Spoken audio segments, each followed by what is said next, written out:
ఆమ్ ఆద్మీ పార్టీని ఓడించింది తామేనని సీఎం రేవంత్ రెడ్డి ఒప్పుకోవడంలో అర్థమేంటని Prajashanti party chief KA Paul ప్రశ్నించారు. బీజేపీకి, ఆర్ఎస్ఎస్కు, మోదీకి తొత్తులుగా మారిన ఈ కాంగ్రెస్ను రాబోయే అన్ని ఎన్నికల్లోనూ ఓడించాలని పిలుపునిచ్చారు.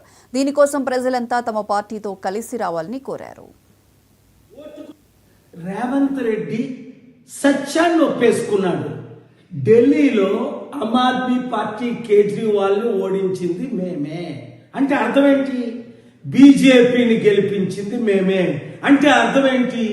మేము జైలుకి వెళ్లకుండా ఉండాలి అంటే, ఓటుకు నోటు కేసులో నన్ను జైలుకు పంపకుండా ఉండాలి అంటే, గాంధీ కుటుంబం చేసిన అవినీతికి జైలుకు పంపకుండా ఉండాలి అంటే బీజేపీ చెప్పినట్టు మేము చేయవలసిందే. బీజేపీనే మేము గెలిపించాలి. ఇంత దరిద్రమా?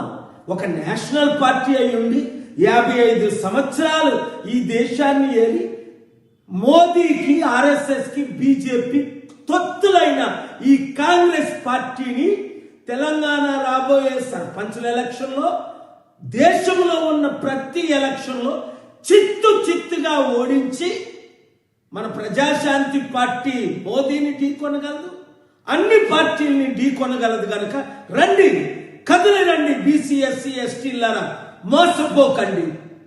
ఈ సత్యాన్ని అందరికీ